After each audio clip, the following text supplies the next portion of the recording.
Ya, Bapak Ibu, teman-teman, kita ada di modul dari saya adalah modul keempat dalam program Coach Online ini, yaitu Inner Healing yang kedua. Jadi yang pertama Soul Healing, yang kedua Inner Healing. Jadi 2 modul, tapi selama 4 sesi. 2 modul ini adalah 2 dari 17 modul di dalam pola hidup sehat konsep saya. Ya. Nah, di dalam program berbayar ini, seingat saya ada 9 sesi dan mungkin akan menyampaikan sekitar 6 atau 7 modul. Jadi selebihnya Bapak Ibu bisa melanjutkannya dalam program yang di Pola Hidup Sehat, WA Grup Pola Hidup Sehat secara gratis. Ya, itu seumur hidup ya sampai sembuh ya begitu ya gratisnya. Juga senam olah nafas bersama dan body stretching pagi hari. Ya, itu tidak hanya untuk yang bayar, yang gratis pun dapat linknya di WA Grup Pola Hidup Sehat. Sampai kapan? Ya kalau saya menyarankan sampai sembuh gitu ya. Udah sembuh pun mau ikut terus untuk menjaga kesehatan ya boleh.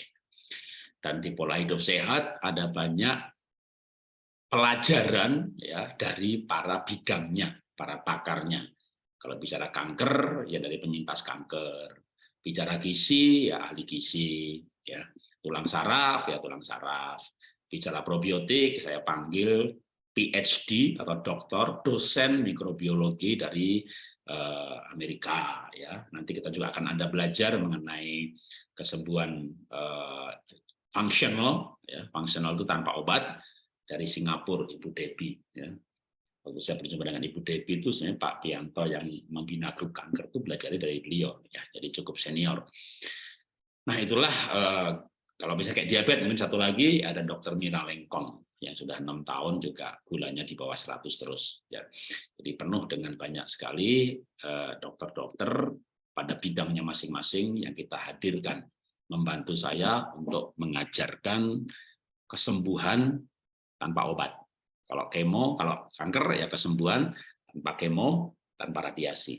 Jadi Dokter Debbie sama Dokter Pianto Halim itu juga onkolog ya kalau Pianto Halim yang menggunakan herbal untuk kemonya. Jadi nggak pakai kemo kimia atau radiasi. Dan tingkat kesembuhannya cukup tinggi ya, apalagi yang Dokter Debbie yang di Singapura ya, itu dokter-dokter yang sudah angkat tangan di Indonesia ya dibawa ke sana dan mengalami istilahnya kalau untuk dokter berani mengatakan kesembuhan ya. Nah, malam ini saya akan sampaikan masih berhubungan dengan kesembuhan batin ya, di mana justru seperti mengulang tapi menurut saya itu penting untuk meneguhkan apa yang disampaikan Ibu Sinta ya mengenai akar masalah yang berkutat di sekitar kesembuhan mental. Kenapa? Ya, kembali lagi mengulang sebentar lagi ya sesi yang sebelumnya bahwa targetnya itu ya Bapak Ibu semua itu sehat atau sembuh. Kalau sudah sehat menjadi awet muda. Sehat dan sembuh itu bisa lewat regenerasi sel, bisa lewat sistem imun, bahkan di tengah ini kita bisa tambahkan lagi keseimbangan hormonal. Kalau hormonnya imbang, ya terjadi kesembuhan juga. Sistem imun naik, pasti terjadi kesembuhan juga. Sel yang rusak diganti, ya pasti sembuh juga. Ya. Nah, tapi untuk bisa mengalami hal ini, kita perlu deep sleep. Maka kita harus ada pelajaran seberapa, kalau tidur 5, 6, 7 jam, itu minimal 2 jamnya di deep sleep. Tapi banyak orang nggak sampai 2 jam deep sleep-nya. Padahal deep sleep itu disitulah terjadi regenerasi sel dan kesembuhan. Ya. Untuk bisa ada regenerasi sel, kita perlu ada proses metilasi, bahkan perlu puasa juga. Olahraga, kita modulnya body stretching. Saturasi pH ideal lewat olah nafas. Untuk sistem imun regenerasi sel, kesembuhan perlu pikiran dan hati, maka perlu meditasi. Untuk kesembuhan juga butuh nutrisi yang tepat. Kalau mau pakai tes DNA, maka genomic diet sudah pasti akurat, 99%. Kalau nggak ada dana untuk genomic diet, ya minimal ikuti sesuai dengan sakitnya masing-masing. Ya. Jusnya jus apa, buahnya buah apa, sayurnya apa yang boleh, apa yang jangan. Itu kalau dengan akurat, ya genomic diet. Kalau tidak, ya ikuti para penyintas. Kayak Ibu Elizabeth Subrata, Pak Wauruntu, Ibu Leong Pitlin, dan seterusnya. Ya. Untuk regenerasi sel dibutuhkan asam amino, protein yang sudah dipotong-potong. Yang terbaik adalah whey atau protein herbal juga bagus. Untuk metabolisme yang baik dibutuhkan vitamin dan mineral, dan yang sering terlupakan itu enzim dan antioksidan. Biasanya banyak orang udah cukup, tapi enzim itu banyak yang kurang.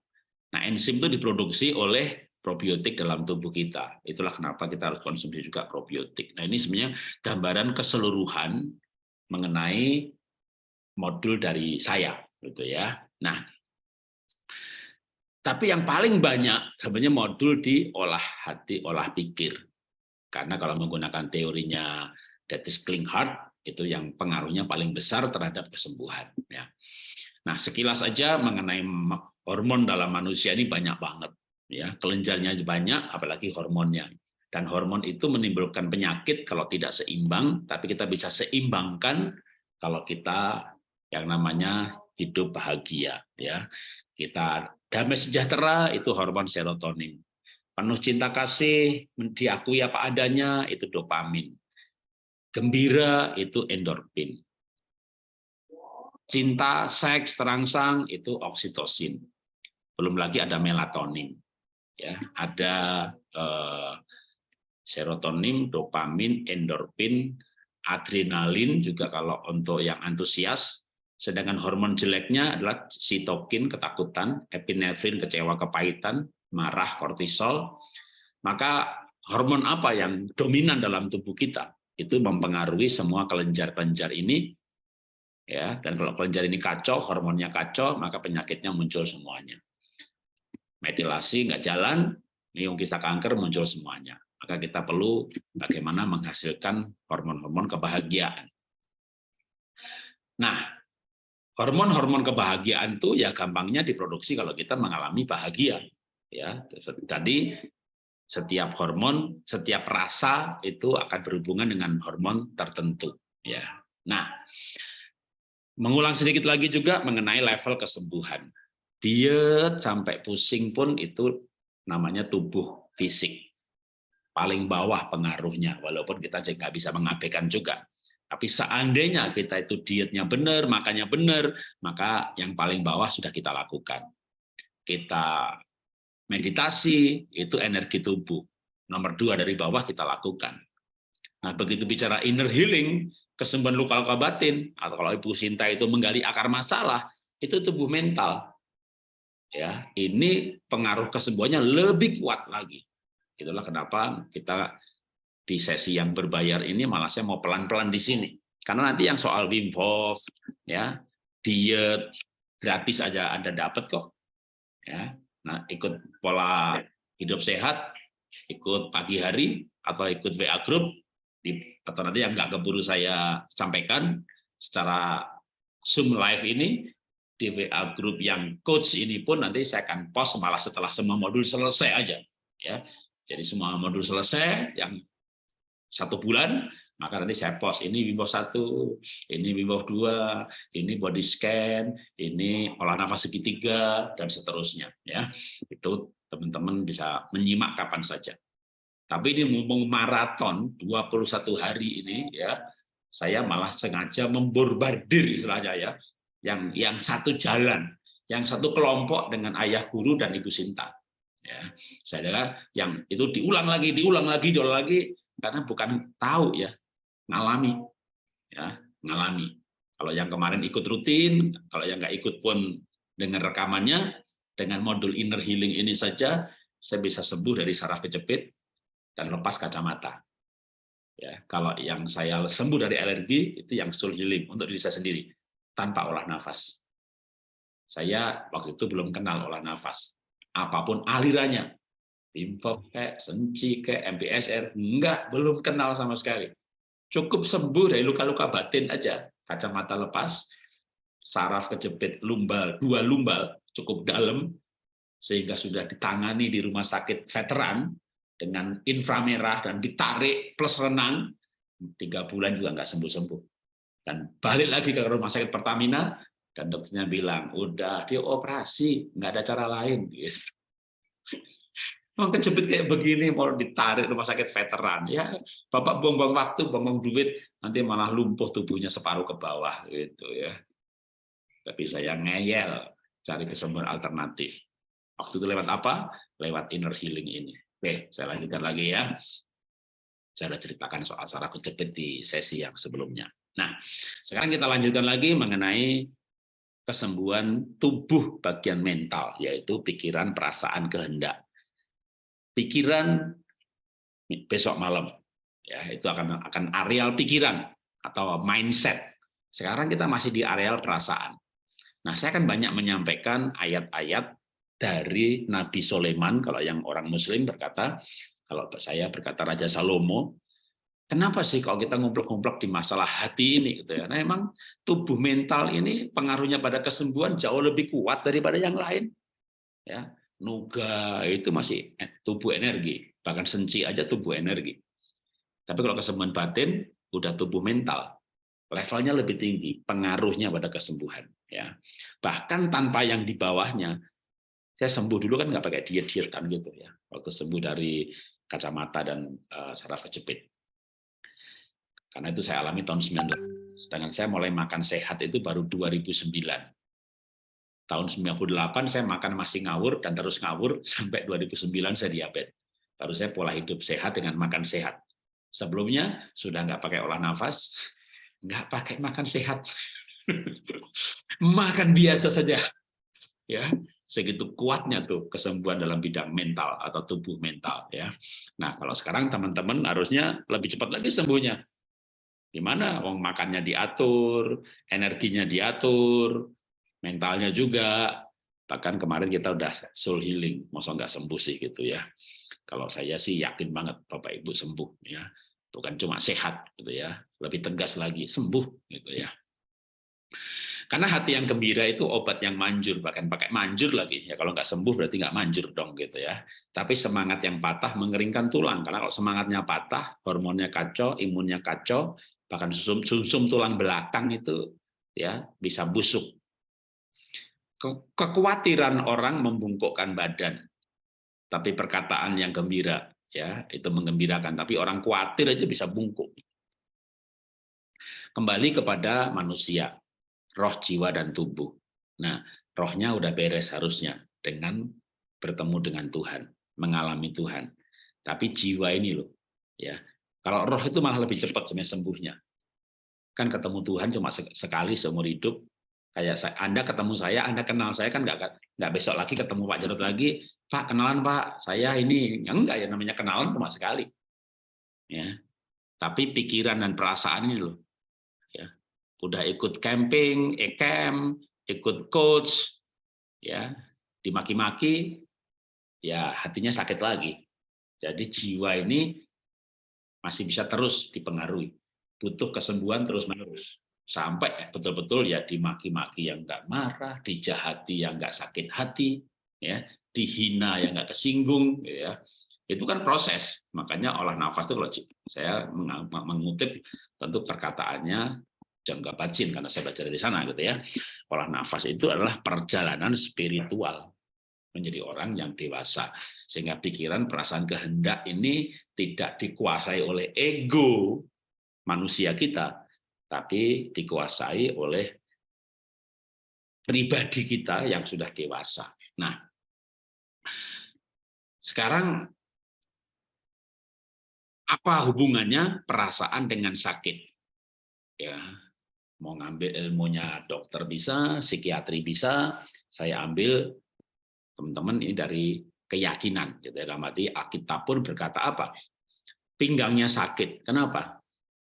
Karena gelisah, terkejut, ya bahkan bisa bungkuk gara-gara hal itu. Gelisah, terkejut, sampai mules. Mules seperti perempuan melahirkan, yaitu GERD. Ya, pinggang, ya pinggang. Tapi Mazmur itu kalau di Islam disebutnya Jabur, atau saya menyebutnya Raja Daud, itu berkata, hatinya pahit, ya hatinya pahit, maka buah pinggang itu kidney atau ginjal.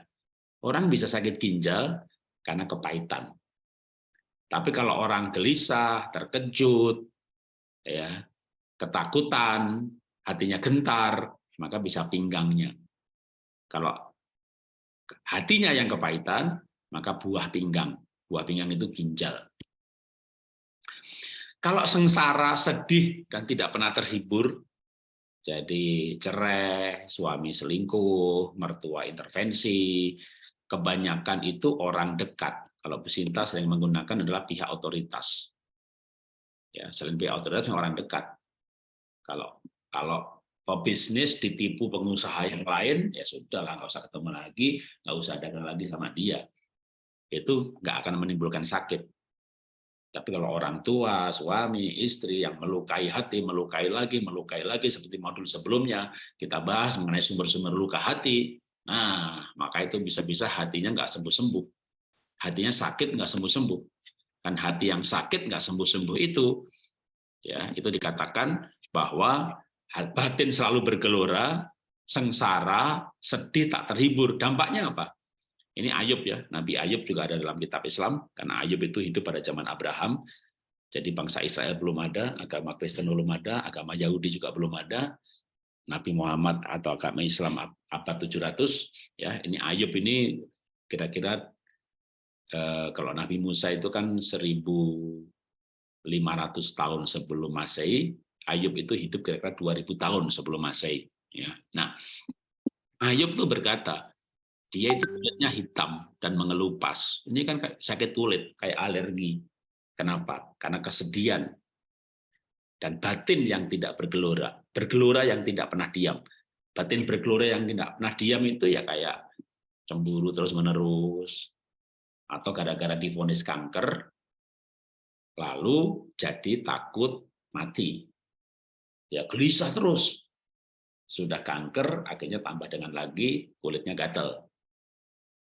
Maka kulit gatal ini sebenarnya gampang sembuhnya. Ya.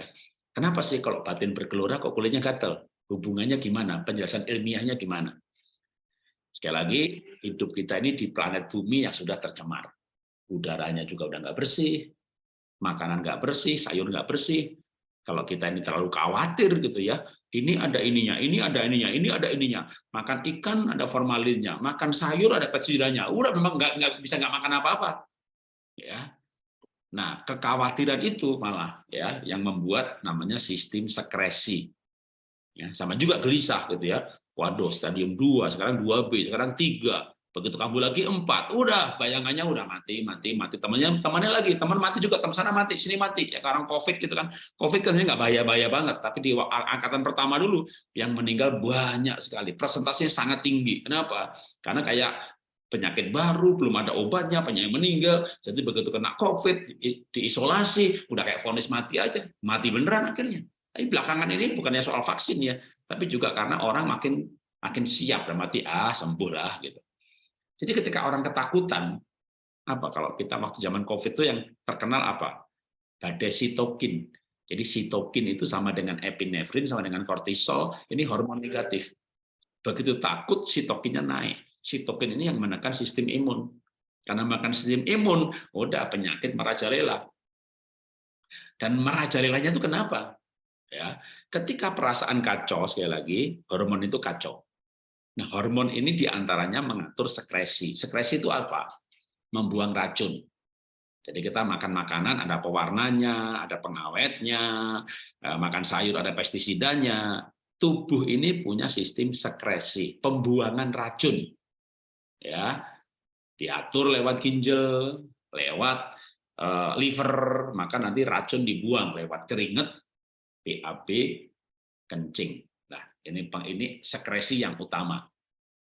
Tapi kalau sekresinya nggak keluar, nggak jalan, jadi racunnya nggak keluar.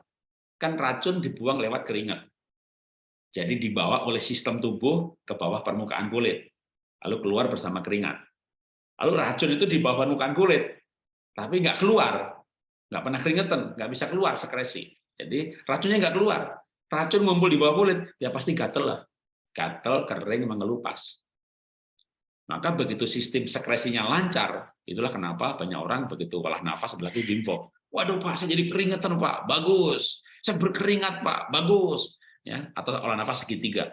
Segitiga itu berarti tarik 1, 2, 3, 4, 5, 6, 7, 8, tahan 1, 2, 3, 4, 5, 6, 7, 8, buang 1, 2, 3, 4, 5, 6, 7, 8. Wim Hof atau segitiga itu banyak lapor, keringatan Pak, berkeringat Pak. Ya, kalau titik puspa senci maka Gavila olah nafas segitiga. Gavila itu yang kanker stadium 4B. Jadi dia stadium 2, kemo radiasi ke penang, sembuh, 2 tahun lagi kambuh. Stadium 3, kemo radiasi, sembuh, 2 tahun lagi, stadium 4. Dia nggak mau kemo, dia nggak mau radiasi. Dia olah nafas. Dia kombinasi, tapi itu senci sama olah nafas segitiga. Tiap 3 jam sekali, olah nafas 1 jam, sampai berkeringat. Kenapa? Apa artinya berkeringat? Sekresinya keluar, racunnya keluar. Maka kalau racunnya keluar, sebenarnya kita tuh makan nggak perlu takut-takut banget ya, bukan berarti kita ngawur ya. Ya saya juga nggak makan yang nggak ada pengawetnya, saya nggak makan yang ada mecinnya karena mecin itu karsinogen.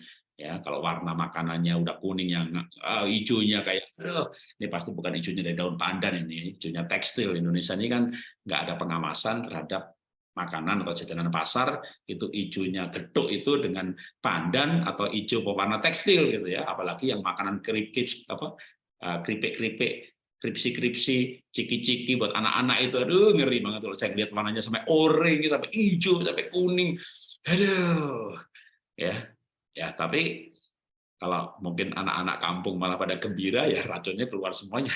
Keringetnya aja bau karena banyak racunnya. Tapi sama racun keluar, ya tubuhnya sehat.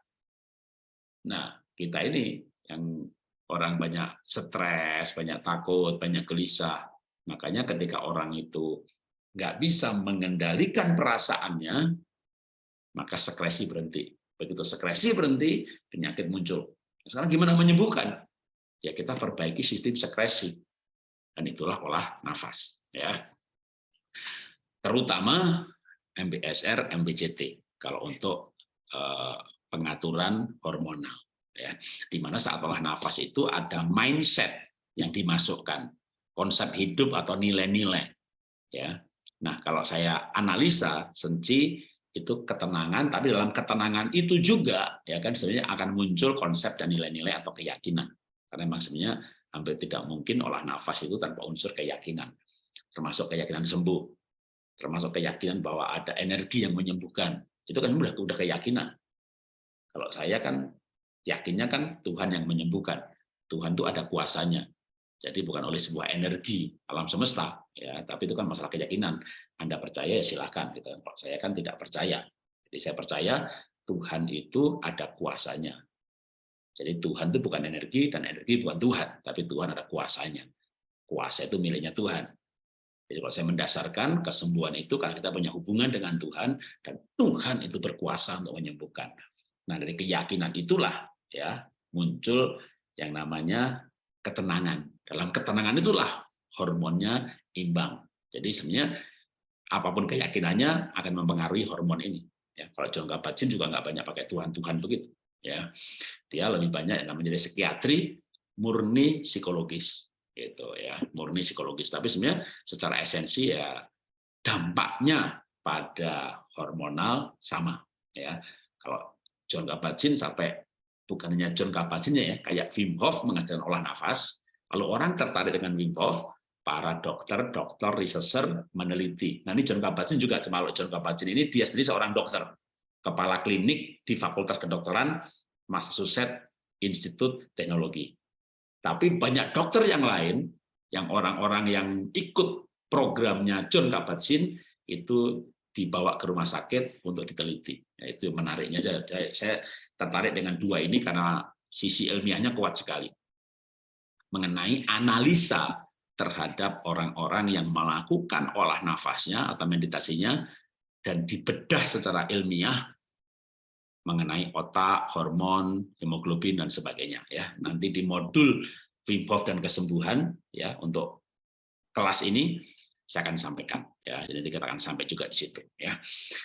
Oke, kita lanjutkan lagi mengenai apa hubungannya perasaan dan sakit ya, sehingga Bu Sinta mengatakan temukan akar masalahnya, temukan pesan cintanya, karena sakit bisa terjadi masalah-masalah perasaan yang belum terbereskan.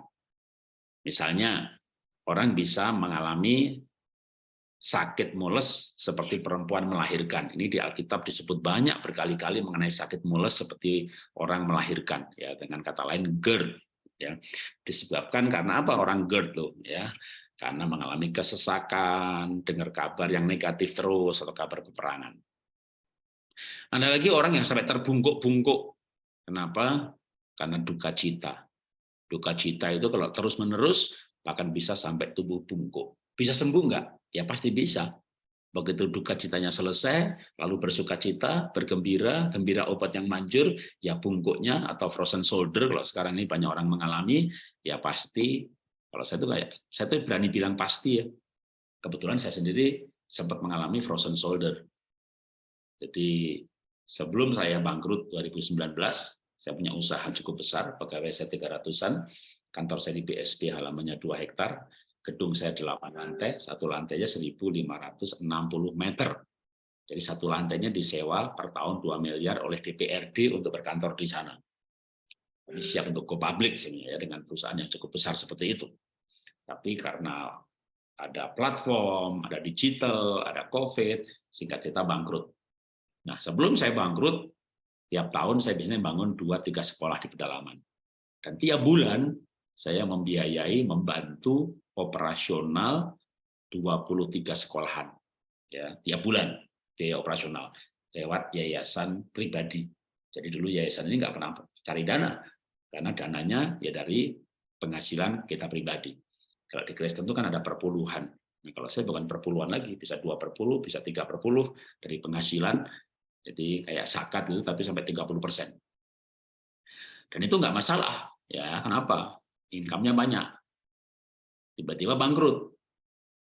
Lalu bantuan ke pedalaman ini saya tidak mau hentikan, kasihan. Menghentikan kasihan, meneruskan berat. Waktu saya merasa berat itulah pundak saya sakit. Sekarang sembuh nih. Kapan sembuhnya? Ya waktu saya berpikir bahwa hidup ini tidak berat. Tapi hidup ini panggilan, pengabdian, pelayanan. Dan sampai sekarang pun bantuan kita tidak hentikan.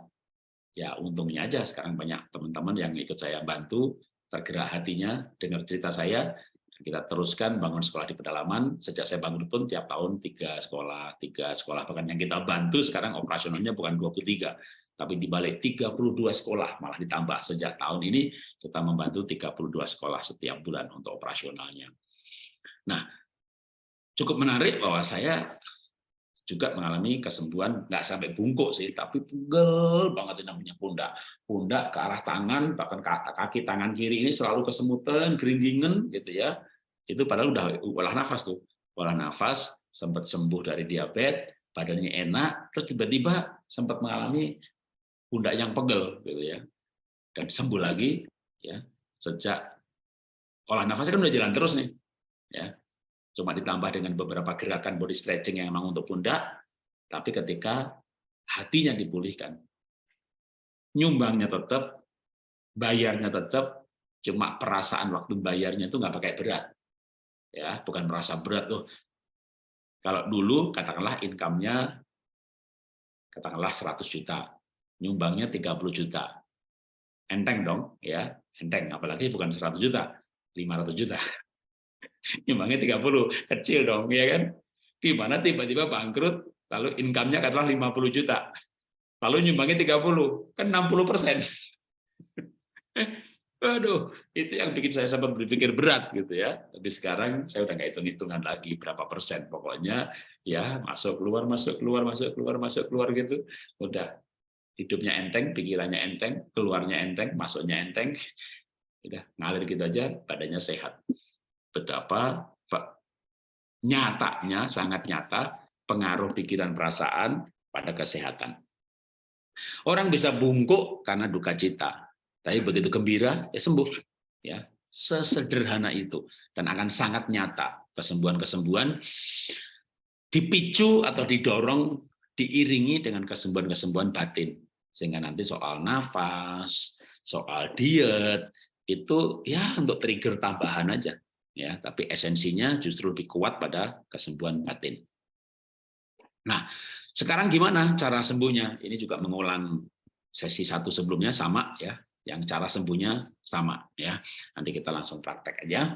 Ya, cara sembuhnya satu, apalagi kalau bukan doa. Karena saya sekali lagi mengandalkan keyakinan kesembuhan itu pada yang punya nafas, yaitu Tuhan. Dan Tuhan itu adalah yang punya kuasa. Jadi saya menggunakan istilah itu kuasa Tuhan, bukan energi, ya, kuasa. Ya. Sembuh dari luka batin karena melepaskan pengampunan. Karena selama kita nggak mengampuni, ya kita hanya menyadari kalau hati kita terluka.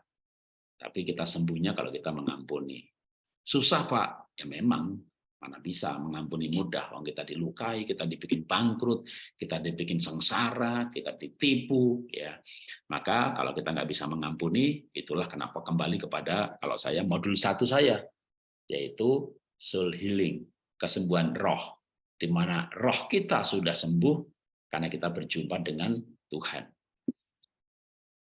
Karena kalau kita berjumpa dengan Tuhan, baru kita bisa merasakan kasih Tuhan. Orang yang merasakan diampuni baru bisa mengampuni. Orang yang tidak merasakan pengampunan, ya batinnya akan luka terus. Tapi kita sendiri harus mengalami pengampunan dari Tuhan, kalau kita bisa mengampuni. Pengampunan itu, aduh, bikin kita lega sekali. Ya, kalau kita nggak bisa mengampuni, misalnya saja, ya suaminya berkhianat, kan minggu yang lalu sumber luka hati diantaranya kan pengkhianatan, peristiwa traumatis. Yang pengkhianatan dah, suami berkhianat, dia selingkuh, kita nggak mengampuni, tambah deh hormonnya kacau. Hormon kacau, selnya membelah error. Sel membelah error, kanker. Jadi kanker itu karena selnya membelah error. Pertanyaannya kenapa membelah error? Harusnya kan kalau membelah error itu hasilnya disengat, dihancurkan sama natural killer cell. Jadi tubuh kita ada satpamnya, namanya natural killer cell. Ya, sel yang secara alam dibuat oleh Tuhan untuk menghancurkan sel-sel yang salah membelah atau membelah error. Tapi natural killer cell itu mogok, nggak bekerja. Kenapa nggak bekerja? Karena hormonnya kacau.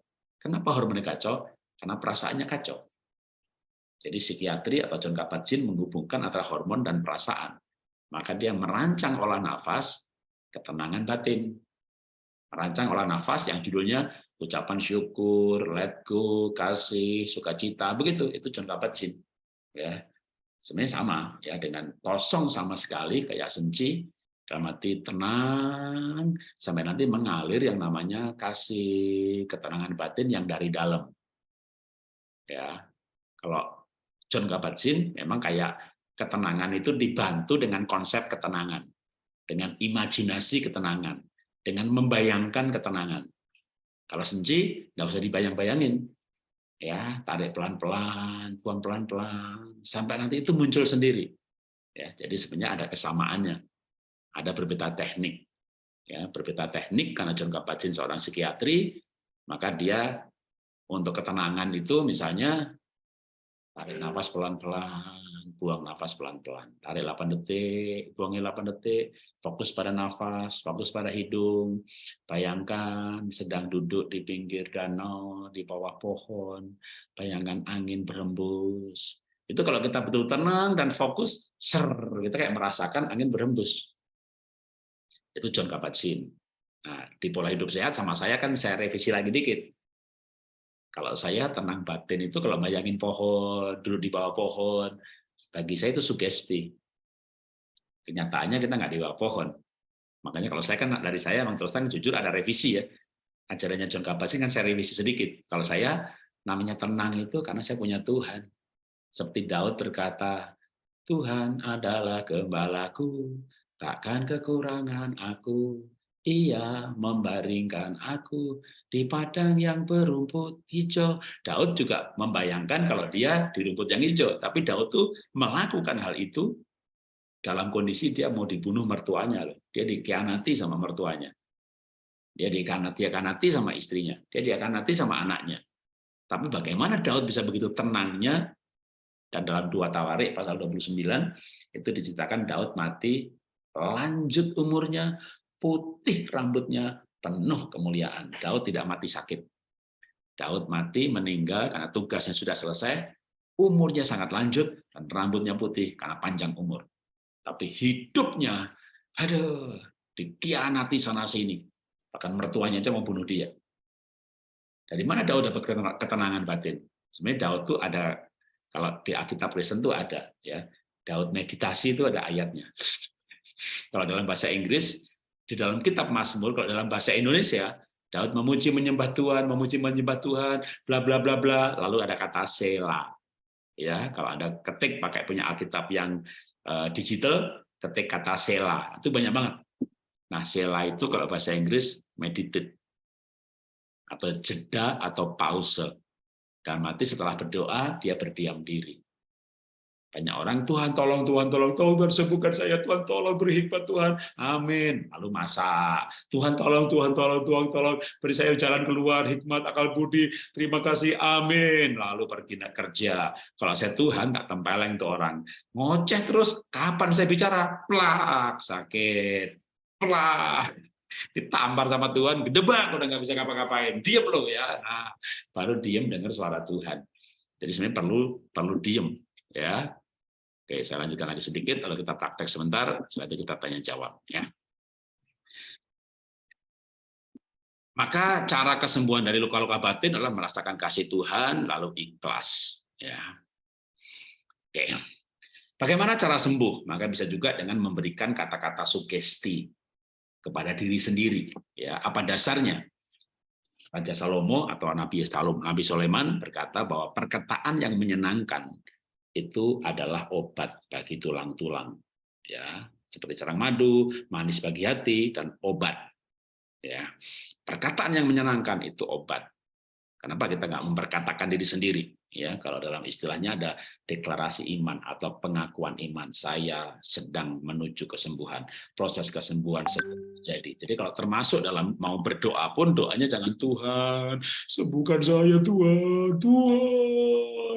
Kayak Tuhannya jauh banget. Ingat modul sebelumnya, termasuk juga dengan ayah guru, ya, soal rahasia nafas, bahwa Nabi Ayub pun juga berkata, selama roh Allah ada dalam lubang hidungku. Jadi waktu kita bernafas, itu kita menghayati persekutuan kita dengan Tuhan, bahwa nafas itu nafasnya Tuhan. Coba kata-katanya Ayub itu kan tajam banget ya, dalam modul yang soul healing, modul saya soul healing. Selama roh Allah ada dalam lubang hidungku, dan nafas yang maha kuasa menyembuhkan aku. Maka olah nafas itu bagaimana kita selama bernafas itu, setiap tarikan nafas kita, nggak sedang olah nafas pun, kita menyadari keberadaan Tuhan yang masuk ke dalam tubuh kita lewat nafas. Maka tubuh kita disebut baitnya Tuhan atau bait roh Tuhan. Nah, Tuhan itu sedekat itu. Maka sebenarnya kita bukan berteriak minta tolong sembuhkan. Coba ganti kalimatnya. Tuhan terima kasih, Tuhan ada di dalam saya, dan Tuhan akan menyembuhkan saya. Tuhan sudah menyembuhkan saya, proses kesembuhan sedang terjadi. Regenerasi sel sedang terjadi. Butuh waktu untuk mengganti sel yang rusak dalam seluruh tubuh saya. Ketika seluruh tubuh saya prosesnya selesai diganti dengan yang baru, dengan sel yang bagus, dengan sel yang sehat, maka tubuh saya sehat, bukan hanya sehat, mengalami peremajaan sel-sel. Saya akan bertambah muda, saya akan bertambah sehat. Jadi Anda doanya harus doa ucapan syukur. Karena berdoanya ucapan syukur itu karena didasari pada sebuah pemahaman dan keyakinan. Nah, pemahaman dan keyakinan itulah yang sama Dietrich Klinghardt disebut sebagai tubuh mental. Kalau saya comot lagi Gavrila, ketika dia mengalami perjumpaan dengan Tuhan, sebelumnya kanker stadium 2, kambuh 3, kambuh 4, yang lain pada meninggal semuanya, dia takut mati. Sampai akhirnya dia ketemu dengan Tuhan, aku mati ketemu Tuhan, aku nggak mati hidup bersama dengan Tuhan juga. Tuhan mati apa enggak sama aja. Tapi selama saya bernafas, saya akan melayani Tuhan. Dia main piano, dia main biola, dia pintar main musik, lalu sejak saat itu dia menggunakan musiknya buat pelayanan, udah nggak mikir soal mati, soal sembuh, dia pokoknya happy life, makan sehat, olah nafas. Dokter bilang umurnya 6 bulan, setahun, 2 tahun, 3 tahun, 4 tahun, dia menikah, 2 tahun lagi baru PET scan. bersih dari kanker, padahal terakhir stadium 4B. Kalau kita punya kehidupan diubahkan, maka sembuh itu sebenarnya kayak bonusnya. Ya, sembuh itu kayak bonusnya. Oke, saya lanjutkan lagi. Udah mau selesai. Oke, kesembuhan itu dari Tuhan. Maka Daud berkata bahwa ia menyembuhkan orang-orang yang patah hati dan membalut atsebet. Luka-luka ini bahasa aslinya dalam bahasa Ibraninya, di mana kitab Zabur itu ditulis dalam bahasa Ibrani, maka kata luka-luka itu menggunakan bahasa atsebet. Ya, jadi Tuhan itu menyembuhkan luka hati, lalu menyembuhkan luka badan. Itulah kenapa dasar, inilah yang dipakai dasar, kenapa sih kita harus pelajaran sembuh luka-luka batin? Pak, saya ini kanker Pak, saya ini sakit ginjal Pak. Iya, tapi dalam keyakinan yang saya yakini, Tuhan itu menyembuhkan hati dulu, baru menyembuhkan atsebet. Jadi hatinya disembuhkan, lalu badannya sembuh juga. Ya, itulah sumber kesembuhan dari namanya kekuatan batin, atau namanya tubuh mental. Jadi keyakinan batin yang sudah sembuh dari lukanya, akhirnya batinnya kuat, dan batin ini punya keyakinan, saya sembuh, saya sedang sembuh. Proses kesembuhan sedang terjadi. Dan saya percaya itu. Makanya Amsal 3, Amsal kembali lagi Amsal ditulis sama Raja Salomo atau Nabi Sulaiman, percayalah kepada Tuhan, itulah yang menyembuhkan tubuhmu. Jadi apa yang menyembuhkan? Keyakinan kepada Tuhan. Karena keyakinan apa yang kuat? Selain tentu ada sih keyakinan yang lain ya. Semakin ada yakin kok ada cahaya kehidupan, yakin kok ada energi alam semesta yang ada di alam semesta ini, yaitu juga menyembuhkan saya. Anda yakin banget ya, keyakinan itu menyembuhkan engkau. Orang sakit pergi ke dokter, dokter pegang-pegang, salah obat aja mungkin, obatnya ngasihnya salah nih. Tapi kenapa pasiennya yakin banget ini dokter baik, ini dokternya bagus ini ya, sembuh gitu. Padahal salah obat itu bisa kejadian. Mau dikasih air putih aja bisa sembuh. Itulah kekuatan keyakinan. Nah, masalahnya adalah apa yang bisa meyakinkan kita. Apalagi kita ini orang modern kan. Orang modern itu dikasih satu kali, emangnya ayah guru bener tuh. Bu Sinta ngomong juga. Pak Jarod itu ayah guru Islam, Pak Jarod Kristen. Kok ngomongnya sama ya? Nanti dalam modul Wim Hof dan kesembuhan, John Kabat-Zinn dan kesembuhan, ya dapat lagi nih. Berarti bisa dong sembuh. Kenapa? Diyakinkan oleh banyak hal dengan banyak teori. Makin yakin lagi. Maka itulah kenapa modul kita makin lengkap gitu ya, supaya keyakinan, karena makin diiringi juga dengan makan sehat. Seberapa pengaruhnya dari makanan itu sendiri atau gara-gara makan sehat lalu yakin sembuh? Mana yang menyembuhkan? Susah membedakannya. Ya, susah untuk menganalisanya, yang bikin kesembuhan itu yang mana. Ya, mestinya ya dua-duanya. Ya makanan sehatnya sama, gara-gara makan sehat jadi yakin. Tapi jangan takut terus soal makannya, soal dietnya, ini organik apa enggak. Kalau saya pergi ke daerah, ke Tanjung Pinang, ada tuh yang chat di Instagram saya, Pak, kalau Bapak pergi-pergi gini, gimana cari sayur organiknya? Sayur tidak organik itu kota-kota besar kan, coba aja ada di Jakarta ini ya, yang Jakarta ya, dari Bandung ya, terutama Jakarta. Pergilah ke daerah Muara Karang, pergilah ke daerah Kedoya, pergilah ke daerah Kelapa Gading, itu pinggir-pinggir sungai yang airnya hitam aja, ditanami kangkung. itu sayur yang di pasar-pasar Jakarta itu sayur dari mana itu? Dari Bogor, dari Puncak, atau dari pinggir sungai? Aduh, Sungai Ciliwung, Sungai Cakung, Sungai Kedoya. Waduh, airnya aja hitam kayak campur oli kayak gitu buat nanam kangkung di pinggir sungai, dipanen dibawa kemana itu. Tapi kalau saya pergi kan kemarin saya baru pulang ya dari Tanjung Pinang. Dari Jakarta terbang ke Tanjung Pinang. Tanjung Pinang ada flight langsung. Dulu harus dari Batam, naik kapal 2-3 jam. Nah, kemarin saya dari Tanjung Pinang saya pergi ke Pulau Singkep. Dari Singkep saya pergi lagi ke Pulau Lingga. Ya, dari Tanjung Pinang itu naik kapalnya itu 3,5 jam baru sampai ke Pulau Singkep. Dengan kapal yang sama ke Singapura cuma 40 menit. Jadi kalau di peta itu Pulau Singga itu udah antara Kepulauan Riau, Batam dengan Pulau Sumatera. Nyebrang lagi Kuala Tungkal tuh. Ya, lalu ada yang chat di Instagram saya, kalau Bapak pergi itu cari sayur organik gimana? Kita pergi ke daerah itu organik semuanya. Nggak ada orang pakai pupuk gitu, nggak ada urea, ya kan? Mau nggak pakai pupuk aja malah pohon itu buahnya udah berlebih, nggak sempat dipanen. Itu papayanya banyak banget ya, dijual juga nggak laku, Pak. Ya udah biar aja dimakan burung, biar burungnya sehat juga. Kalau kita mau makan ya kita petik, kita nggak mau makan ya biarin aja. Sampai melimpah-limpahnya. Beli 100.000 itu makan durian sepuasnya udah. Mau bawa pulang sekarung lagi masih boleh. Ya, itu aja nggak pakai pupuk udah berlimpah-limpah begitu, ngapain dipupukin lagi? Jadi udah semuanya organik ya.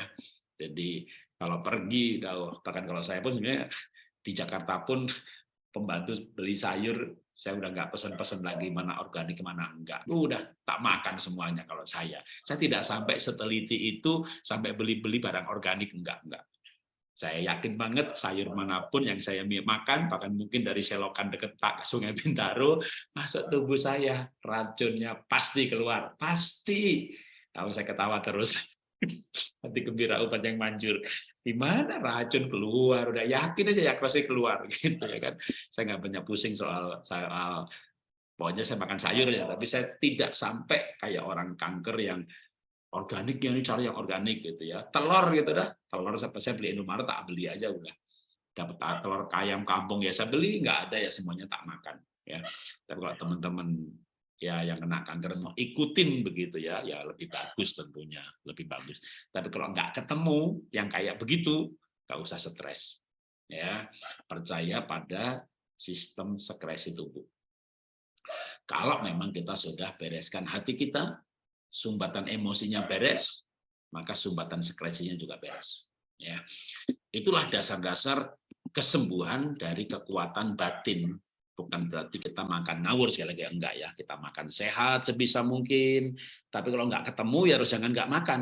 Ya, kita olah nafas. Maka kalau di Muslim juga ada ayatnya Al-Surah 80 dan apabila aku sakit dialah, D-nya huruf besar berarti Allah ya yang menyembuhkan. Oke, kita secara pelajaran itu kita selesai, kita praktek 20 menit ya. Setelah itu kita tanya jawab.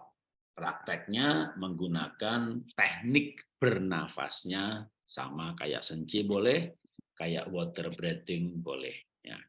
Water breathing itu yang tarik 8 detik, buang 8 detik. Tarik, buang 8 detik, buang 8 detik. Bisa 12 detik, boleh juga. Ya, boleh juga. Ya, kalau mau buangnya bisa 12 detik, boleh. Mau buangnya tapi tarik dan buang sama. Ya, tarik dan buang itu sama.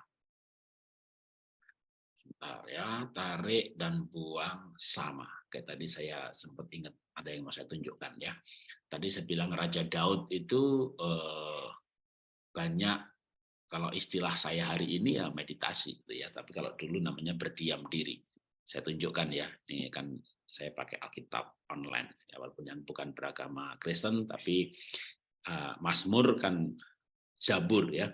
Ini saya ketik kata Sela ya, kata Sela. Nih saya ketik ya kata Sela lalu saya share. Maka ini Mazmur.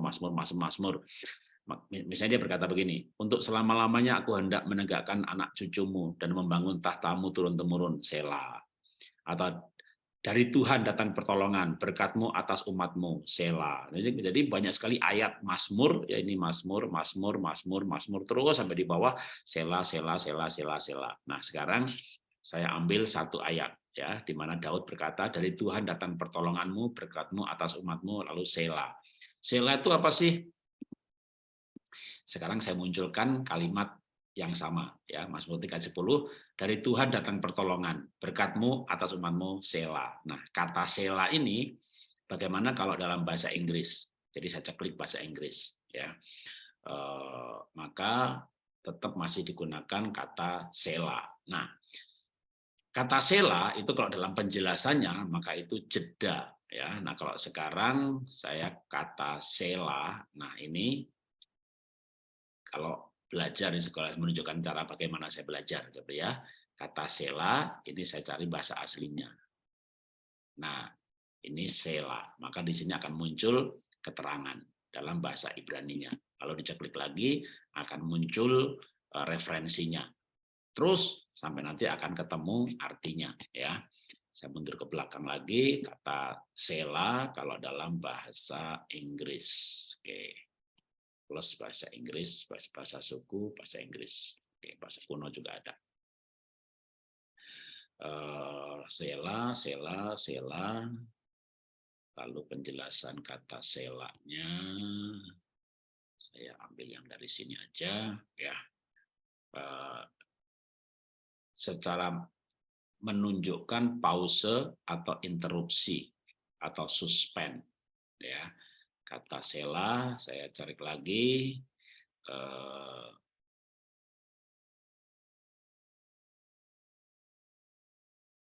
Sebentar ya, saya sampai. Oke, nanti saya tanya, atau kalau nggak ntar tak carikan dulu aja ya, kalau sudah ketemu ya. Yang ada kata, karena mesti versi yang King James itu meditated, dalam arti meditasi, yaitu berdiam diri. Jadi sebenarnya kita berdiam diri itu bentuknya ya kalau sekarang ini ya kita bareng-bareng ini olah nafas yaitu berdiam diri. Berdiam diri dari kegiatan pikiran dan kegiatan perasaan. Kita fokus pada saat ini, pada saat itulah kita benar-benar hening, maka kita bisa mendengar suara hati nurani kita yang terdalam. Nah, itu yang menuntun kita. Ya, kalau Pak Ayah Guru menggunakan istilahnya adalah guru sejati. Bagaimana kita bisa terhubung dengan guru sejati, yaitu hati nurani yang tidak dikuasai oleh ego atau nafsu atau emosi. Maka emosinya harus bersih. Dari kecewa, dari kepahitan, dari sakit hati, pikiran kita bersih dari kepentingan pribadi, kita tenangkan, maka kita bisa kan diajar, dididik, dituntun oleh hati nurani kita yang membawa kita pada jalan-jalan kehidupan, termasuk jalan-jalan kesembuhan. Dan setiap pribadi kadang tuntunannya nanti berbeda. Ya, tuntunannya berbeda. Misalnya kayak saya dulu waktu sakit pinggang, itu kayak dikasih tuntunan, ya. Kamu tuh sakit, itu kan gara-gara kamu kecewa sama ini, ya. Nah, begitu dapat suara itu kita lakukan. Dan benar, begitu mengampuni sembuh beneran gitu kan. Nah, setiap pribadi akan dapat tuntunan dari hati nurani. Maka dalam olah nafas itu bagaimana kita menghentikan, bukan mengosongkan, tapi menghentikan kegiatan pikiran dan membuka hati nurani ini. Kalau istilah saya adalah terbuka terhadap tuntunan Tuhan, ya, atau tuntunan hati nurani. Oke, kita mulai dengan olah nafasnya ya.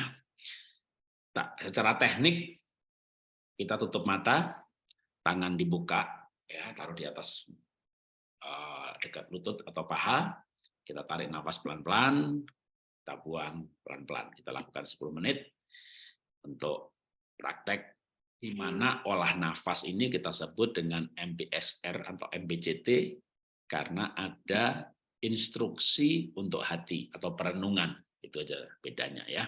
Jadi kalau olah nafas lain benar-benar mendengarkan hati nuraninya sendiri. Kalau konsepnya John Kabat-Zinn itu ada instruksi dari coach-nya untuk apa yang rasa kita olah atau pikir kita olah. Kita mulai ya.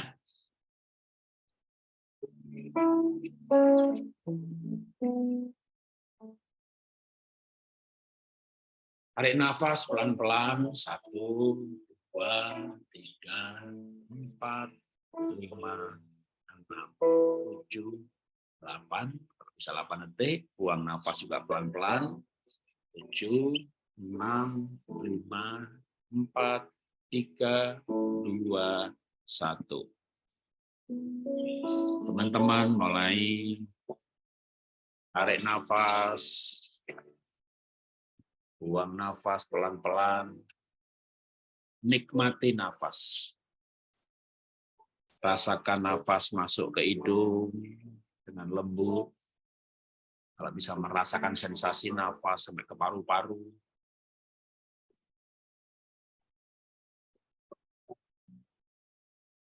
Buang nafas, berdesis pelan seperti ditelan kembali masuk ke ulu hati, persis seperti olah nafas wiji.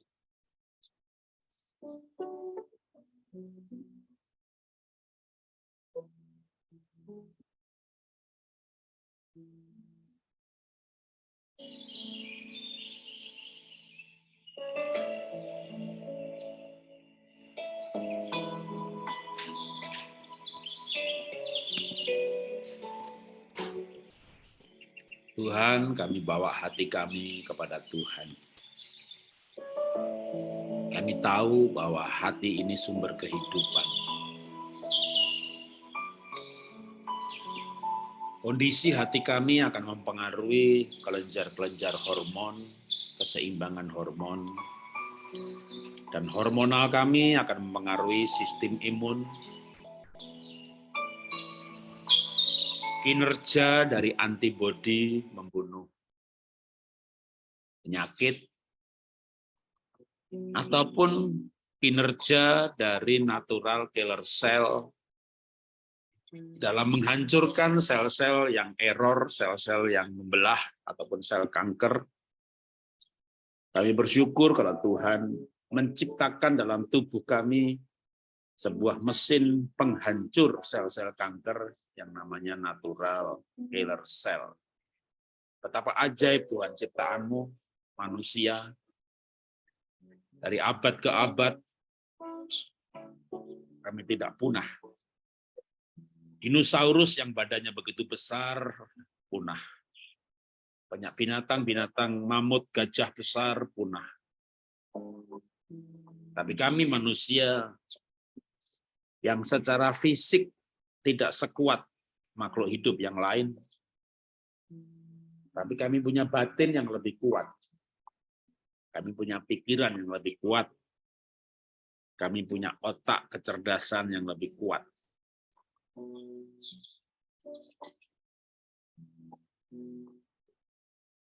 Waktu kami belajar mengenai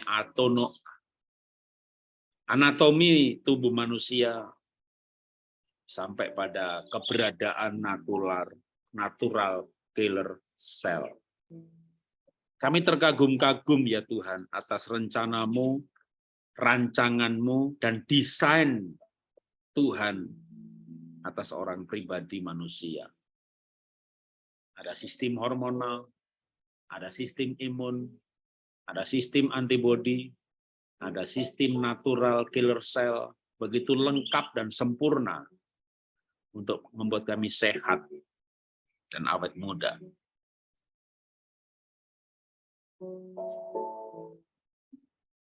Tapi pembelajaran kami juga sampai pada sebuah pelajaran bahwa hormon kami bisa kacau, sistem imun kami bisa kacau, antibodi bisa kacau, natural killer cell bisa kacau. Saat kami sebagai manusia, hati kami terluka, pikiran kami terluka. Seperti sesi sebelumnya kami datang kepada Tuhan dan mengaku bahwa hati kami terluka, pikiran kami terluka. Tapi kami sudah datang kepada Tuhan dan kami mengaku luka-luka hati kami dalam modul sebelumnya. Hari ini Tuhan kami mau mengakui bahwa kami sudah menemukan jalan kesembuhan. Kami belajar bahwa kami bisa sembuh lewat kesembuhan tubuh, roh, tubuh, energi. Tapi kami juga bisa sembuh dengan tubuh mental. Roh kami sehat karena kami mengenal Tuhan. Tubuh energi kami sehat karena kami mengolah nafas dan meditasi. Tubuh fisik kami sehat karena kami makan makanan sehat dan berolahraga. Dan sekarang kami juga mengolah tubuh mental kami. Dan malam hari ini kami akan membawa hati kami, pikiran kami pada keyakinan akan kesembuhan. Terima kasih Tuhan, kami belajar mekanisme sembuh. Kami percaya pada mekanisme tubuh kami yang Tuhan berikan kemampuan untuk menyembuhkan dirinya sendiri, untuk self-healing, kemampuan antibodi, untuk membunuh aneka penyakit. Kami percaya Tuhan menciptakan mekanisme keseimbangan hormonal yang akan membawa pada bekerjanya natural killer cell. Karena itu malam hari ini kami mau bersyukur ya Tuhan. Proses kesembuhan sedang terjadi. Kami tahu proses ini butuh waktu sampai jumlah sel-sel yang baru mencapai jumlah yang cukup untuk mempengaruhi secara nyata kesehatan kami. Bahkan seperti Raja Daud berkata, di tempat tidurnya Engkau menyembuhkan sama sekali dari sakitnya. Kalau sebentar malam kami tidur nyenyak, kami tidur pulas, kami tidur dalam hadirat Tuhan. Regenerasi sel terjadi dengan maksimal, sel-sel yang rusak, yang error, semuanya dibuang melalui sekresi. Tidak ada yang menjadi racun dalam tubuh. Dan lewat regenerasi sel, maka sel-sel yang baru dibentuk dengan kualitas yang lebih baik daripada sel-sel yang lama. Karena bahan baku untuk sel-sel tersebut sudah kami sediakan lewat makanan-makanan sehat yang kami makan. Maka kami sambil menarik nafasnya Tuhan dan bersekutu dengan nafas Tuhan, kami punya keyakinan akan perjalanan kesembuhan menuju kesehatan yang menyeluruh, kesehatan holistik, sehat, roh, jiwa, dan tubuh. Roh kami sehat, batin kami sehat, pikiran kami sehat, perasaan kami sehat. Dan seiring dengan sel-sel yang baru yang diproduksi dalam tubuh kami, maka tubuh kami makin sehat, makin sehat, makin sehat, makin muda, makin kuat.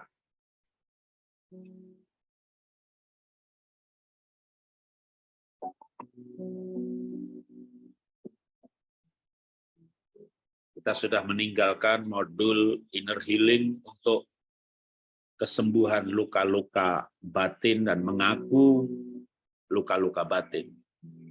Sekarang saatnya kita bersyukur atas kesembuhan kita. Kita bangun mental yang kuat, keyakinan yang kuat, keyakinan yang berdasar, keyakinan yang tidak tergoyahkan,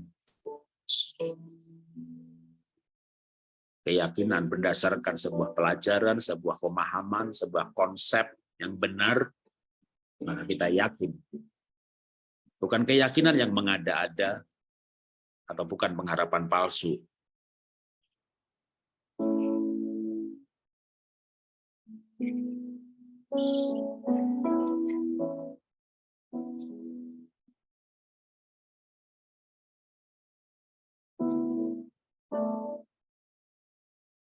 Nikmati setiap tarikan nafas. Nikmati setiap hembusan nafas.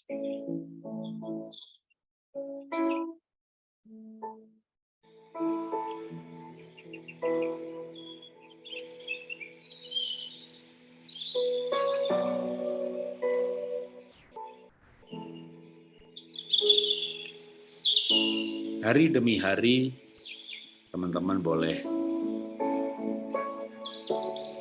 berolah nafas, maka dalam kegiatan keseharian, mengucapkan kata-kata iman, mengucapkan deklarasi kesembuhan. Kita mulai berdoa, Tuhan terima kasih, saya dalam perjalanan kesembuhan. Terima kasih Tuhan, Sehari demi hari saya semakin sembuh. Kecuali kemarin belum berdoa untuk kesembuhan luka-luka batin. Tapi kita harus masuk pada langkah selanjutnya. Mental yang kuat, keyakinan yang kuat, dalam hal ini keyakinan akan Tuhan, Sang Penyembuh. Keyakinan kita akan sembuh. Keyakinan kita sedang dalam proses menuju titik kesehatan yang sempurna, kesehatan yang paripurna.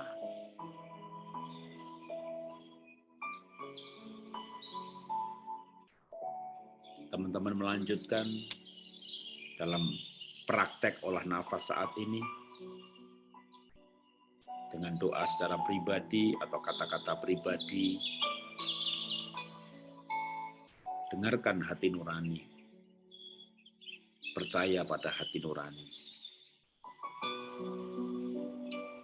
Di luar sana banyak orang yang menakut-nakuti tentang penyakit yang teman-teman alami.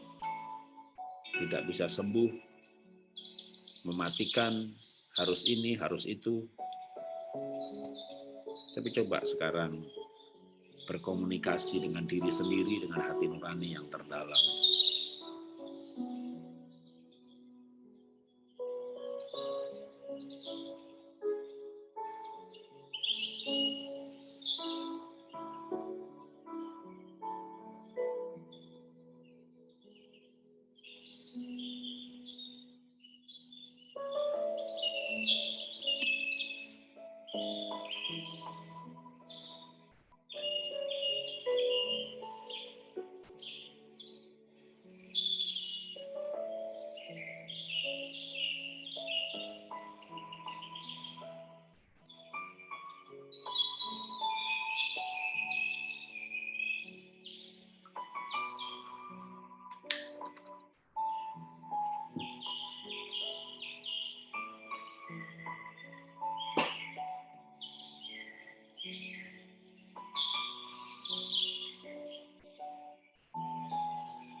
Terima kasih Tuhan. Kalau Tuhan memberi kami keyakinan dalam hati nurani terdalam kami. Tuhan terus kuatkan hati kami untuk percaya kepada Tuhan dan percaya pada mekanisme yang Tuhan ciptakan dalam tubuh kami sebagai seorang manusia untuk kemampuan regenerasi sel, kemampuan self-healing atau menyembuhkan diri sendiri. Dan terlebih lagi adalah keyakinan kami akan keberadaan Tuhan, kemahakuasaan Tuhan. Tuhan Maha Baik, Tuhan Maha Penyayang, Maha Pengasih, Tuhan Maha Pengampun, Tuhan sumber kehidupan, Tuhan pemilik nafas kami.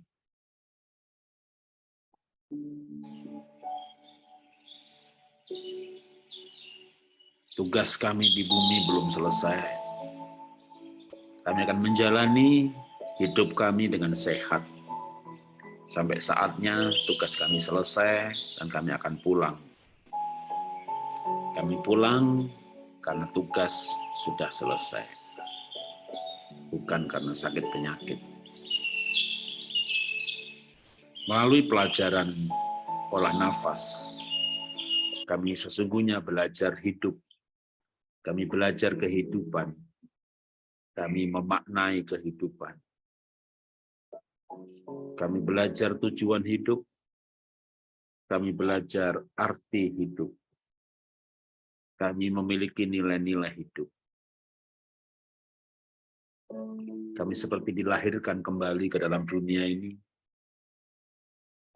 memandang kehidupan dengan cara yang berbeda, menjalani hidup dengan cara yang berbeda, memaknai setiap peristiwa yang sudah terjadi, dan mengambil hikmah-hikmah dari setiap kejadian. Tidak ada satu kejadian pun yang kami sesali, baik itu kebangkrutan, masalah, sakit penyakit, pengkhianatan yang kami alami. Semua membawa kami pada kehidupan batiniah yang lebih kuat. Kerohanian kami dibangun, ketabahan kami dipertajam, hikmat kami diperbaiki.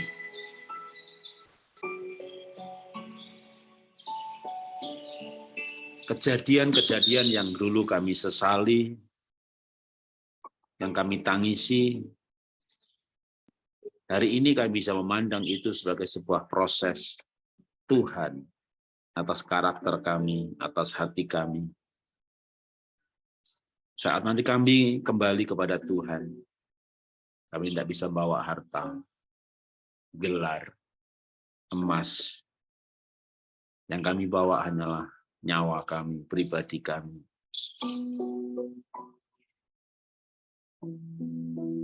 Buah-buah kehidupan kami.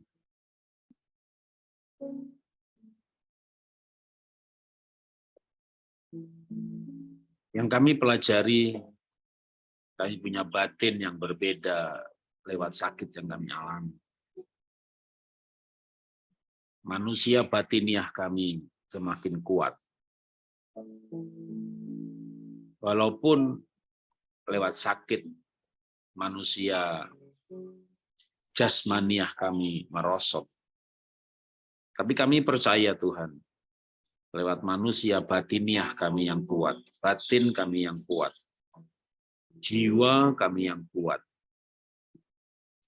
Maka bungkus dari batin kami, yaitu tubuh kami, akan membaik dan terus membaik dan terus membaik dan terus membaik. Seperti Raja Daud berkata, kami juga akan berkata, tenanglah hai jiwaku. Tenanglah hai jiwaku. Sebab Tuhan adalah penyelamatku. Tenanglah hai tubuhku. Sebab Tuhan adalah penyembuhku. Terima kasih untuk malam hari ini Tuhan, kami boleh berdiam diri dalam hidup kami, dan kami mengolah batin kami.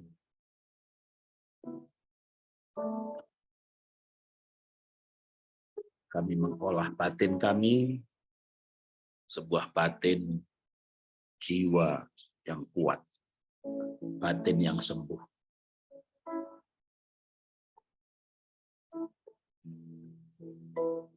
Silakan berdoa menurut agama dan keyakinan masing-masing, 1-2 menit lalu kita selesai.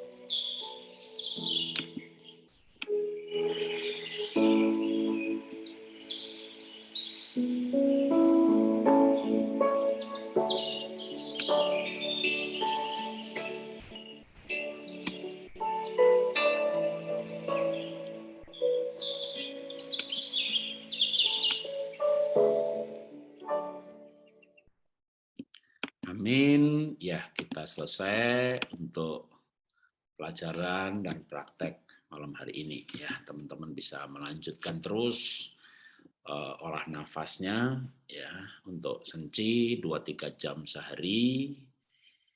Untuk dari saya kan Wim Hof ya, tapi kita belum belajar di grup ini. Tapi kalau teman-teman juga ikut pola hidup sehat, maka sudah belajar ya. Kalau tidak, belum ikut pola hidup sehat, ya menjadi belum. Kita hari kemarin prakteknya adalah kalau dari saya istilahnya namanya water breathing, itu tarik dan buang waktunya sama ya. Itu secara teknis disebut water breathing. Tarik pelan-pelan, buang pelan-pelan, tarik dan lepas jumlahnya sama. Kalau whiskey breathing, buangnya lebih lama. Ya, itu disebutnya whiskey breathing.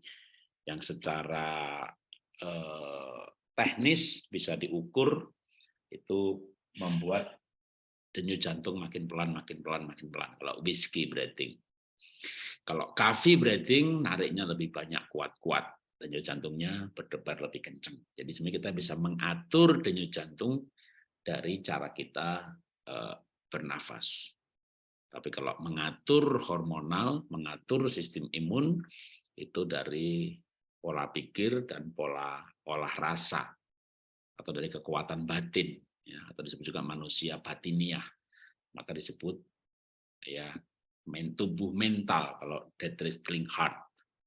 Saya menyebutnya kita sembuh dari luka-luka batin, maksudnya adalah punya batin yang kuat. Ya, makanya sampai ada istilah ya, namanya ilmu kebatinan. Ya, ilmu kebatinan itu kan juga begitu ya. Batinnya dibersihkan, sampai akhirnya punya batin itu kuat banget. Jadi segala sesuatu cuma di batin aja. Pengen hujan berhenti ya di batin, pengen sesuatu ya di batin. Kita batin aja gitu, asik datang beneran dia ya. Kita batin apa ya gitu ya, nyambung ya, karena kekuatan batinnya begitu kuat ya. Pengen sembuh, pengen apa, pengen itu, kita dibatin istilahnya ya, dibatin dengan kekuatan batin. Nah, itu dia.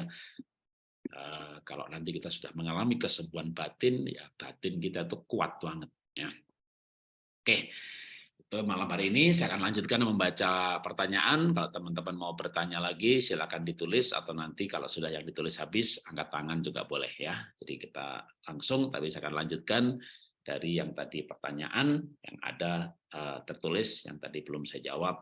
Nanti saya akan, ya ini mengulang pertanyaan soal, sebentar, ini mungkin yang di modulnya saya stop dulu.